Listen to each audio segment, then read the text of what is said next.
Hello and welcome to your YouTube channel, My Expert Doctor. I am Dr. Shalini Singh Salunke, your consultant physician. On this channel, we try to provide you scientific information related to your health and disease. This information is coming directly from industry experts, medical experts, doctors, through panel discussions and questionnaires. The time and money that you tend to waste on medical bills, hospitalizations, you can save all of them and spend and enjoy your time with your family if you follow simple health related tips and tricks that we share with you on this channel. Now let's start today's topic. This is also one of the topic where information is very important.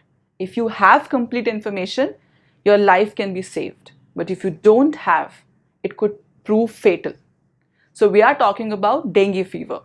Causative agent of this dengue disease is dengue virus. There are 4 varieties: DENV 1, 2, 3 and 4. Dengue virus is transmitted in human bodies by Aedes mosquito. Mostly female mosquitoes, these are daytime biters and they mostly bite around neck and ankle area. Now mostly 80% of those who are bitten by mosquito, Aedes aegypti mosquito, remains asymptomatic. They will not show any signs or symptoms of dengue, but if the test is conducted on them, they will test positive. Out of those, 20% will become symptomatic. They will develop symptoms over a period of time. Out of those 20% symptomatics, only 20% will get severe dengue. Now, who are at risk of developing severe dengue?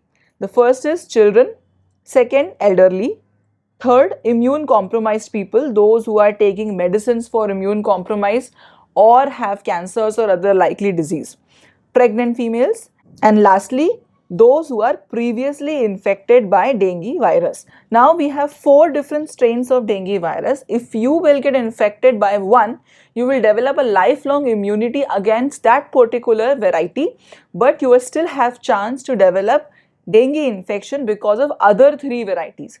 Now in that case, if you are infected once, you should take special care because the second time dengue infections are usually seen as severe infections. Now moving on to the spectrum of dengue fever, you might develop a simple dengue fever where you will have fever associated with other symptoms like rash, headache and body pain, or you might develop dengue fever with low platelet, which is called thrombocytopenia, or you can develop dengue hemorrhagic fever where you will have coagulopathy. Coagulation means blood stopping mechanism of your body becomes haywire. Last in the spectrum of the disease is dengue shock syndrome, where the vascular fragility will increase, your body will start or your blood vessels will start leaking water and you might develop hypovolemic shock or low BP. This is the end spectrum of the disease. Now let's see the symptoms of dengue fever. The incubation period of this dengue fever is 4 to 10 days. That means from the inoculation of virus into your body till development of symptoms. The first symptom in your body, the time period is 4 to 10 days, which is called incubation period. Now your symptoms may last for 2 to 7 days. The entire profile of symptoms is divided into 3 different phases: febrile phase, critical phase and recovery phase. Now in febrile phase, you might develop sudden high grade fever. Remember, this high grade fever is almost 103, 104, sometimes 107 degree Fahrenheit. Retroorbital headache behind your eyes, body pain, joint pain, anorexia, diarrhea and rash. Now rash is very typical. It's maculopapular rash which usually comes over face, trunk and arms and hands. Now the next stage is critical phase. It usually appears during the defervescent stage, that is when your fever starts going low. You might develop hemorrhagic conditions like mucosal bleeding, gastrointestinal bleeding, that is bleeding in your stomach and other areas, waterlogging in your lungs and abdomen, which happens because of plasma leakage from your blood vessels. This all contributes to, or the end result of all these things is low blood pressure, which is the most severe component of dengue fever. Now after critical phase, if you survive after this phase, there is recovery phase where your plasma will start going back into your blood vessels. your fluid accumulation in your lungs and abdomen will start resolving, your blood pressure will start coming up. You might have some forgetfulness, so few people also develop seizures, and there might be complication of low heart rate, which is because of myocarditis, that is involvement of your heart in dengue disease.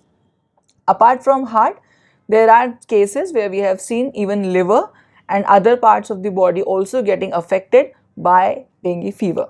Now, as I have already mentioned that only 20% of people who are symptomatic for dengue fever will get complicated dengue or severe dengue. So, what are the warning signs and when to look for the warning signs? Now, during a febrile phase, mostly nothing will happen, but once you enter into a defervescent stage, there are chances that you might go into critical phase. Here is when you have to watch for warning signs. Now, what are the warning signs? You might expect bleeding from gums, nostrils, anal region if you are a patient of piles or anal fissure, blood in urine, blood in vomiting. Second is abdominal pain, persistent vomiting, fluid accumulation in various parts of the body like lungs, abdomen, liver enlargement, increased hematocrit, that means there is hemo concentration of your blood, very low platelets. So these are the warning signs which you should be looking for in the phase of defervescence. Now, if you find any of them, you should immediately call your doctor and get admitted in the hospital for further treatment, because severe dengue cannot be treated at home. If you are liking information we are giving through our videos, please encourage us by hitting like button. Share it with more and more people so that they will get benefited out of it. If you have any question related to your health, feel free to put it on the comment box. We will answer it as soon as possible. And also, do not forget to subscribe this channel and hit the bell icon to get notifications of our upcoming videos. Now, how the diagnosis of this particular disease is made? If you develop any of the symptoms like fever, rash, body pain, which signifies or which symbolize viral fever, you must go to a doctor. The doctor will do an dengue NS1 testing, which is an antigen testing, which is usually done in the initial 5 days of symptom onset. After those 5 days of symptom onset, that is on day 6, 7 and onwards, dengue IgM antibody test is done. I have seen few people doing a combo test of NS1 and IgM. It's just wastage of some money. In initial 5 days, NS1 should be done. Further, after 5 days, IgM antibody testing should be done. RT-PCR for dengue test can also be done if you feel, or if your doctor is confident that you have dengue fever but your tests are coming negative, they might advise you to go for an RT-PCR test, which is more specific for dengue virus. Apart from these confirmative tests, your doctor will also ask you to do certain other tests like CBC to see whether you have a hemo concentration, what is your platelet values, how is your hemoglobin is behaving. CRP, that is a C-reactive protein testing, which is used or which is done basically to ensure the inflammatory stage in your body. It is very important. LFT is liver function test, because we have seen in some cases of dengue virus also affect liver and cause rise in liver enzymes. So this will also be an indirect indicator of severity of the disease as well as confirmation of the disease. RFT is done to see how is the kidneys behaving, is there any effect of dengue virus on kidney, how is your creatinine, urea, whether there is some blood in your urine because of these. ECG is also done in patients who are suspected to have severe dengue, because myocarditis might affect them. Myocarditis means viral infection in heart. Now, moving towards treatment. Treatment of dengue disease is very simple. There is no specific medicine available to fight against this particular infection. So, what is the main line of treatment? In the initial febrile phase, if you develop symptoms of dengue fever, you should start hydrating yourself as much as possible. Even if you don't feel like eating anything, you must hydrate yourself at least 3 to 4 liters of water orally every day. That can also include coconut water or other fruit juices, but 3 to 4 liters of fluid should go into your body. Apart from that, tepid sponging for reducing your fever. And remember, for tepid sponging, you are not supposed to use cold water, you are supposed to use normal tap water. After that, Bed rest is very important. It is essential. Anti-fever medication can also be taken, but remember to avoid aspirin or ibuprofen. That is supposed to reduce your platelet further. That is why taking paracetamol is the best option, that too not more than 4 times a day. Papaya leaf extract can also be tried because there are case studies where they have seen that papaya leaf extract can increase your platelet count. Keep doing your blood test regularly every 2 to 3 days to see whether your platelets are going low, whether you are developing signs and symptoms of coagulopathy, that is dengue hemorrhagic fever. Now, if in the face of defervescence or when your fever is going down, you believe that you have seen any of the warning signs in your body, you should immediately go and get admitted in the hospital. After hospitalization, on the basis of your lab reports, your clinical condition, your doctors might suggest you to go for IV fluids, other supplementary treatment for severe dengue, as well as if your coagulopathy is there, they might suggest you for fresh frozen plasma, or if your platelets are very low, that is less than 20,000, they might advise you to go for platelet transfusion. Now, whether to transfuse platelets or fresh frozen plasma is completely dependent on your clinical condition.